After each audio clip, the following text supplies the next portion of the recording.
మాజీ మంత్రి అంబటి రాంబాబు నివాసంపై కూడా ఏదైతే పచ్చమొక్కలు జరిగినటువంటి విధ్వంసకాండకు సంబంధించి ప్రత్యక్ష సాక్ష్యం అంతా ఉన్నారు. గుంటూరు నగరానికి సంబంధించినటువంటి బీసీసీఎల్ అధ్యక్షులు మహేష్ బాబు ఉన్నారు. సార్ చెప్పండి, ఏ విధంగా చూస్తారు? రాత్రి మీకు ఎలా కలిసింది? అసలు సిచ్యువేషన్ చూస్తే ఆయన ఇంట్లో అసలు ఎలా ఉంది సిచ్యువేషన్? పూర్తిగా ఒక భయానకమైన పరిస్థితి. సినిమాల్లో క్లైమాక్స్ కూడా ఇంత ఘోరంగా జరిగిద్దని కాదు. అసలు పగడ్బందీ ప్లాన్తో రాంబాబు గారిని హత్య చేయాలన్న ఉద్దేశంతో మాత్రమే వచ్చారు. రాత్రి మాత్రం కళ్ళకు కట్టినట్టు కనబడింది. అసలు నిజంగా ఇంత అరాచకమైన ప్రభుత్వం నా ఊహ తెలిసి నాకు కూడా 45 సంవత్సరాలు నేను ఎప్పుడు చూసింది లేదు. రాజకీయాలంటే ఇంత నీచానికి దిగజారే స్థాయిలో ఉంటాయా? రాజకీయాలంటే ఇంత ఘోరమైన దుస్థితిలో రాజకీయాలు ఎదుర్కోవాలా? ప్రజాస్వామ్యంలో ప్రజాసేవ చేయడానికి వచ్చామా? హత్యలు బెదిరింపుల చర్యలకు వచ్చామనేది నిజంగా రాత్రి కళ్ళకు కట్టినట్టుగా టీడీపీ వాళ్ళు చూపించారు. అసలు నిజంగా చెప్తున్నాను, చావుకు దగ్గరగా వెళ్ళి బయటపడిన పరిస్థితి ఉంది రాత్రి. అయితే మీ చేతికి గాయం కూడా అయింది. అసలు మీరేం చేశారు? అక్కడ వాళ్ళ దగ్గర రాడ్లు ఉన్నాయి, చిన్న చిన్న కత్తులు. అక్కడ అద్దాల ముక్కలు తీసుకొని సార్ని కూడా అద్దం ముక్కతో వాళ్ళు ఇట్లా అటాక్ చేయబోతున్నప్పుడు నేను చేయి అడ్డు పెడతాం జరిగింది. సార్ని పక్కకు లాగేసి చేయి అడ్డు పెడతాం జరిగింది. అసలు ఆడవాళ్లే లోపల ఉన్న కుర్ర పిల్లలు, చిన్న చిన్న పిల్లలే లేకపోతే ఒక వృద్ధులే అని కూడా చూడట్లేదు వాళ్ళు. అసలు మనిషి కనురెప్ప కొట్టి కనురెప్ప లేచే లోపల ముందు వాళ్ళు అసలు ఆ ఘోరవికమైన పరిస్థితి. ఇటు తిరిగే లోపల మనిషి తలాలు పగిలిపోవటం కానీ నిన్న అసలు చాలా ప్రమాదకరమైన పరిస్థితి అండి. నిజంగా చెప్పాలంటే మా తల్లిదండ్రులు చేసుకున్న అదృష్టం, లేకపోతే మేము తిరుగుతున్న ప్రజలు ఏదైనా మేము సేవ చేసిన అదృష్టమో తెలియదు కానీ నిజంగా బతికి బయటపడ్డామని చెప్పాలి. రాంబాబు గారికి కూడా నిజంగా శృతిలో ప్రమాదం తప్పిందని మాత్రం అక్షర సత్యంగా చెప్పాలి. ఆల్రెడీ కోడిగుడ్లు కానీ వాహనాలు ధ్వంసించండి, ఏకంగా నిప్పేటప్పుడు ఎప్పుడు చూసారు? గతంలో పెట్రోల్ పోసి అంటించిన సంఘటనలు ఎప్పుడన్నా, ఇలాంటి సంఘటనలు చూడలేదు. రాత్రి మాకు రూమ్ లో కూడా బాత్రూమ్ లేక ఒక్క బాత్రూమ్, ఆ ఒక్క బాత్రూమ్ కూడా చాలా ఘోర స్థాయిలో బాత్రూమ్ ని లోపల విద్యుత్తును ఆపేశారు. కరెంటు లేదు, తాగడానికి నీళ్లు లేవు, గొంతులు ఎండిపోతా ఉంటాయి, తాగడానికి నీళ్లు లేవు. ఆడవాళ్లు అసలు షుగర్ పేషెంట్లు గాని ఆడవాళ్లు గాని ఒక యూరిన్కి వెళ్లాలన్నా గాని వాళ్ళ పరిస్థితి అర్థం కావట్లా. అసలు ఏడుస్తున్నారు షుగర్ పేషెంట్లు, మందులు లేక. రాత్రి లోపల నిజంగా ఆ బాధ అండి వర్ణాతీతం, అది చెప్పుకోలేని బాధ. నిజంగా రాజకీయ కక్షపూర్వకంగా కన్నా అసలు ఈ పార్టీని భూస్థాపితం చేయాలని, లేదంటే అక్కడ ఉన్న వాళ్ళు ఎంతమంది చచ్చిపోయినా పర్లేదు, వాళ్ళ ఉనికి చూపించుకోవాలని చెప్పి చేయటం తప్పితే ఇది నిజంగా ఘోరం అండి. రాత్రి మేము పడ్డ బాధ, రాళ్ల కుప్పలు లోపల ఎక్కడ పడితే అక్కడ రాళ్ల కుప్పలు, గాజు పెంకులు, చీసా బుడ్లలో పెట్రోల్ లాగట్టి పోసి ఒక బాంబులు. ఒక పాత రోజుల్లో నేను వినేవాడిని ఇలా జరుగుతుందని, బాంబులే లేవు కానీ అన్నీ ఉన్నాయి మారనాథే వాళ్ళ దగ్గర. అంత ఘోరం జరిగింది రాత్రి కనీసం 9 గంటలు అసలు మనిషిని అష్టదిబ్బందన చేసి ఇంటి చుట్టూరు ఎక్కడ పడితే అక్కడ మొత్తం అంతా మందు దాగున్నారు. నాయకులతో సహా కొంతమంది మందు దాగున్నారు. గూండాయిజం, అసలు రౌడీ బ్యాచే, అరాచకం. అది రాజకీయ స్టైల్లో లేదు అసలు. నేను ఫస్ట్ కాడి నుంచి సార్తోనే ఉన్నాను. ఫస్ట్ కాడి నుంచి అక్కడ ఉండటం జరిగింది, సార్ దగ్గర ఉండటం జరిగింది. లాస్ట్ సార్ వెళ్లిన తర్వాత, సార్ని ఎక్కించుకు వెళ్లిన తర్వాత మమ్మల్ని లోపల వదిలిపెట్టారు. ఇక మేము లోపల ఉండగానే ఇంటి మీద పెట్రోల్ పోసి ఇల్లుని తెరబెడితే ఇక మాకు అక్కడ నుంచి ఎటుపోవడానికి కూడా, అక్కడ గోడల నుంచి దూకడానికి కూడా లేదు. ఇక ఏదైతే అదేందని మేము ఆ పక్కనున్న రేకుల మీద నుంచి దూకి ప్రాణాలు కాపాడుకోవాల్సిన పరిస్థితి తెచ్చారంటే నిజంగా అండి ఇది. ఎన్ని గంటలకు వెళ్ళారండి అక్కడికి? లోపలికి అసలు ఇంటికి ఎన్ని గంటలకు వెళ్ళారు? వాళ్ళు ఎప్పుడు వచ్చారు? అసలు మేము 4 గంటల నుంచి 5 గంటల ప్రాంతంలో వెళ్ళాము. రాత్రి 1 గంట దాకా అసలు అష్టదిబ్బందులు చేసి తినటానికి గాని తాగటానికి గాని, కనీసం మలమూత్రాలు సంబంధించి కూడా ఎంత ఇబ్బంది పెట్టారండి. నిజంగా ఇది నరకం అంటే ఇలా ఉంటదా అనే విధంగా చూపించారు. ప్రధానంగా ఆయన చూస్తే కనుక చూస్తే ఇక్కడ వాయిస్ వినిపిస్తున్నారు, ఆయన గొంతు నొక్కాలని చూస్తారంటే, లేకపోతే టార్గెట్ ఏకంగా హతమార్చాలని చేశారంట. కరెక్టేనండి. నేను ఒక మాట అయితే వాస్తవం చెప్తాను. అంటే నేను కూడా ఒక కుల సంఘానికి, వడ్డెర కమ్యూనిటీకి సంబంధించి నేను కూడా ఒక రాష్ట్ర అధ్యక్షుడిగా అఖిల భారత వడ్డెర సంఘాన్ని తిరుగుతున్నాను. మాలో రాజకీయ చైతన్యం కోసం మేము ఎంత తపన పడుతున్నామో బడుగు బలహీన వర్గాలు మేము వస్తున్నాం. అలాగే నిజంగా ఇది డిప్యూటీ మేయర్ పవన్ కళ్యాణ్ గారు నిజంగా అతనికి మనస్సాక్షి ఉండి తెలుసుకోవాలి. ఇలా కాపు సామాజిక వర్గం కూడా ఎంత కష్టపడి రాజకీయం ఎదుగుతుంది. ప్రతిపక్షంలో గానీ అధికార పక్షంలో గానీ కాపులు ఎదగడం ఎంత కష్టపడుతున్నారో చూస్తున్నాం.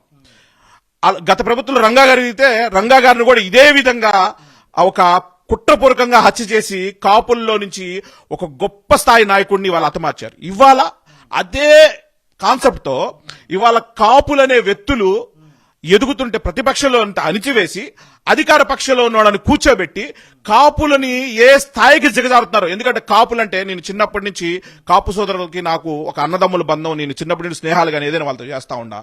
ఎందుకంటే కాపులు పౌరుషం వస్తే ఎంత దూరం వెళ్తారు, అంత ఖచ్చితమైన మనుషులు కాపులు. వాళ్ళ మీద ఉన్న అభిమానంతో చెప్తున్నా, నిజంగా కాపు సామాజిక వర్గాన్ని రాజకీయ పరంగా కుట్రతో అణిచివేయడానికి చేస్తున్నటువంటి నిజమైన ప్రక్రియ అని మాత్రం ఇలా కాపు సోదరులందరూ ఆలోచించాలని. ఎందుకంటే సాటి మా కాపు సామాజిక వర్గానికి సంబంధించి నేను కూడా ఆప్యుడిలాగా వాళ్ళకి ఒక వెలివిషన్ లాగా చెప్తా ఉన్నాను. నిజంగా రాజకీయ పరంగా ఇవాళ కాపు సామాజిక వర్గాన్ని కుట్రపూర్వకంగా అణిచివేసే ప్రక్రియ ఇవాళ నిజంగా జరగట్లేదా? ఒక్కసారి కాపులందరూ కూడా మిత్ర సమానులు అడుగుతున్నా, వాళ్ళని కూడా గుండె సాక్షిగా ఆత్మసాక్షిగా ఆలోచించుకోమని చెప్పండి. అంతే కదా. ఇప్పుడు పవన్ కళ్యాణ్ అనే వ్యక్తి కాపు సామాజిక ఓట్లు లేకపోతే ఈరోజు ఈ కూటమి వచ్చేదా? కాపులను అడ్డు పెట్టుకొని కాపులతో గెలిచి ఇవాళ కాపులని కాళ్ళ కింద తొక్కిపెట్టే విధంగా అది రాజకీయం అండి, అది రాజకీయం కాదు. ఇవాళ మేము రాజకీయ తప్పన కోసం మా ఒడ్డెర స్థాయి ఎంతసేపు బాధపడుతున్నామో మాకు తెలుసు. ఏందండి ఇది? సార్, ప్రధానంగా ఆల్రెడీ తిరుమల తిరుపతి దేవస్థానంలో కూడా ఒక క్లారిటీ ఇచ్చేసారు ఆల్రెడీ సిట్, కానీ ఇది అలా డైవర్ట్ చేయటాకే ఇలా చేశారనుకోవచ్చు. అండ్ ప్రధానంగా చూసే మహిళలకు సంబంధించి వాళ్ళు తిట్టిన బూతులు కానీ ఎన్ని చూసుంటారు, వాళ్ళు రెచ్చగొడితేనే రియాక్ట్ అయ్యారు. ఎలా ఉంది ఈ నెల రియాక్ట్? కావాలని ఒక మాజీ మంత్రి చేసిన వ్యక్తి, రాష్ట్రానికి ఒక మంత్రివర్యులు, మాజీ మంత్రివర్యులు, ఒక ఎమ్మెల్యే స్థాయి మనిషి, కాపుల్లో కూడా ఒక పెద్ద స్థాయి నాయకుడు. ఇవాళ కాపుల్లో కూడా వయసులో కానివ్వండి, కాపు సామాజిక వర్గంలో కానివ్వండి, ఇవాళ రంగా గారి టైం నుంచి ఆయన ఉన్న వ్యక్తి ఒక గొప్ప నాయకుడు. అలాంటి నాయకుడిని కావాలని ఆడవాళ్ళని పేమెంట్ బ్యాచ్లు తెచ్చి ఆడవాళ్ళని నీచపూర్వకంగా ఏ మనిషికి మాత్రం చెల్లించే చెప్పండి. ఇవాళ ఒక మాట ఏదో అనని మీరేదో భూతతలు చూపిస్తున్నారు, కొన్ని వందల మాటలు అమ్మల్ని పెళ్ళాలని రాంబాబు గారిని అంటుంటే ఆ పక్క నుండి వింటుంటే ఆ పదజాలం మరి నీచంగా ఉంది. మరి మనిషి అనేవాడు పుట్టినాక ఎవరికైనా సీముచరం ఉన్నా కొద్దిగా రోషం వస్తుంది కదా మనిషి కామన్గా. ఆయన కూడా చాలా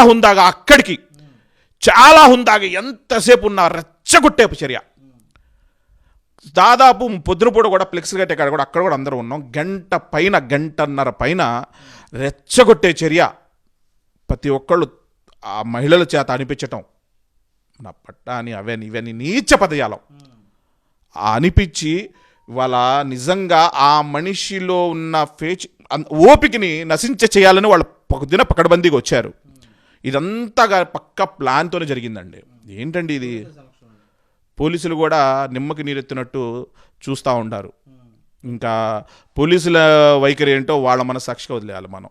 ఇంకేందంటే పోలీసులు కూడా నిమ్మకి నీరెత్తినట్టు ఒక రాష్ట్ర స్థాయి మనిషి, ఒక మంత్రి చేసిన మనిషి, ఒక ప్రభుత్వంలో కానీ ఒక కాపు సామాజిక వర్గంలో కానీ పెద్ద వ్యక్తి, అలాంటి వ్యక్తిని 9 గంటలు అక్కడ జరుగుతూ ఉంటే చల్లా చెదురు చేసి ముందు తీసుకెళ్లాల్సిన పరిస్థితి ఒక మంత్రి ఇంటి ముందు అసలు అది లేదు. మీరేం కోరుకుంటారు సార్? ఇప్పటికే మీ నాయకుడిని అరెస్ట్ చేశారు, అక్రమ కేసులు పెట్టేశారు, ఇప్పటికే చూస్తే ఏం కోరుకుంటారు? ఇది చాలా ఘోరం, ఇది అన్యాయం. ఇది రాజకీయ కుట్ర కన్నా వ్యక్తిగత కుట్రగా చేస్తున్నట్టు, కాపు సామాజికం మీద ఆయన పగ తీర్చుకుంటున్నట్టు అణిచివేతతో చేస్తున్నారు. కానీ ఇది దయచేసి ఇలాంటి చేసి మాలాంటి కార్యకర్తలు కూడా భయపెట్టే విధంగా తీసుకెళ్లాలని చెప్పేసి ఇది చేస్తూ ఉన్నారు. ఇదే విధంగా జగన్మోహన్ రెడ్డి గారు కనుక మాకు పిలుపునిస్తే, ఇవాళ ఆయన హుందాతనం రాజకీయం చేశాడు కాబట్టి మేము ఉన్నాం, ఇదే విధంగా ఆయన పిలుపునిస్తే ఎంత దూరం పోయేదో వాళ్ళు కూడా వ్యక్తిగతంగా ఆలోచించుకోవాలని చెప్తా ఉన్నాం. ఏందండి ఇంత నీచ రాజకీయం అయితే చూడలేదు, అసలు ఇంత నీచ రాజకీయం చూడలేదు. ఇప్పుడు జగన్మోహన్ రెడ్డి గారు చేశారు, సంక్షేమ పథకాల మీద ఆయన దృష్టి ఉండేది. సంక్షేమ పథకాలు ఈ ప్రతి ఇంటికి బడుగు బలహీన వర్గాలు, మా బీసీ కుటుంబీకులు కానీ, ఎస్సీ ఎస్టీలకు కానీ, మైనార్టీకి పండగ వచ్చిందంటే అసలు ఒక దేవుడు కనుక బ్యాంక్ అకౌంట్లో వేసినట్టుగా, ఒక ఇంటి పెద్ద ఒక తండ్రి ఒక బిడ్డకు ఒక తండ్రి ఇచ్చినట్టుగా, కానీ ఏదైనా కానీ ఒక పండగ వచ్చిందంటే ఒక పండగ వాతావరణం రెట్టింపు చేసే విధంగా ఆయన పరిపాలన ఉంది తప్పితే 2 సంవత్సరాలు కరోనా ఉన్న ఆర్థిక సంక్షేమంలో కానీ నెట్టుకొని వచ్చాడు ఆయన, ఎవరిని ఇబ్బంది పెట్టలా. మరి ఇదేంటండి? రెడ్ బుక్ పాలన నిజంగా 100% జరుగుతుంది. ఈ రెడ్ బుక్ పాలన నాయకులు స్థాయి టార్గెటే కాకుండా ఏ ఏరియాలో ఒక స్థాయి చిన్న చిన్న లీడర్లు ఎదుగుతున్నారు అన్న వాళ్ళని కూడా టార్గెట్ చేయటం, ఇది ఘోరమైన రాజకీయం. ఇలాంటి రాజకీయాలు రానున్న రోజుల్లో భవిష్యత్తుకి మీరు ఏ సందేశం ఇద్దాం అనుకుంటున్నారో కానీ అది మీకే తెలియాలని మాత్రం చెప్తున్నా. చూడొచ్చు క్షేత్రస్థాయిలో కూడా నిన్న జరిగినటువంటి ఘటన సంబంధించి చూసుకున్నాక ఎవరైతే మాజీ మంత్రి మరియు కాపు నేత ఎవరైతే ఉన్నారో అంబటి రాంబాబు సంబంధించిన నివాసం వద్ద కూడా నిన్న సాయంత్రం నుంచి అర్ధరాత్రి 1 గంట వరకు కూడా పూర్తిగా ప్రాణాలని అరిచేతుల్లో పెట్టుకుని గడిపాము తామంతా కూడా. చూస్తే కనుక ఒకవైపు ఇంటి చుట్టూ పద్మవ్యూహంలా చుట్టుముట్టినటువంటి పచ్చమొక ఎవరైతే ఉన్నారో రాడ్లతో కర్రలతో మరేపు చూస్తే కనుక పెట్రోల్కి సంబంధించినటువంటి బంబులతో కూడా విచ్చలవిగా కూడా రెచ్చిపోయారు. చూస్తే కనుక అడుగడుగునా కూడా తామంతా నరకం అనిపించాము. చూస్తే కేవలం చంద్రబాబు టార్గెట్గా ఏదైతే ప్రభుత్వ వైఫల్యాలను కప్పిపుచ్చుకునే విధంగా ప్రశ్నిస్తున్నటువంటి గొంతుని నొక్కాలనే ఒకే ఒక కారణంతో కాపులు సంబంధించినటువంటి గొంతును నొక్కేయాలి, ఇక్కడ ఉన్నటువంటి నేతలకు సంబంధించి టార్గెట్ చేసి ఇబ్బంది పెళ్ళాలనే రీతిలో కూడా ఇలాంటి చేస్తున్నారు. దీనికి సంబంధించి కూడా గతంలో జగన్మోహన్ రెడ్డి హయాంలో ఇలాంటి లేవు. ఈ రెడ్ బుక్ పాలన కూడా అమలు చేస్తూ అరాచకాన్ని చేస్తున్నారని చెప్పి ఆయన కూడా స్పష్టం చేసి కూడా కనబడుతుంది.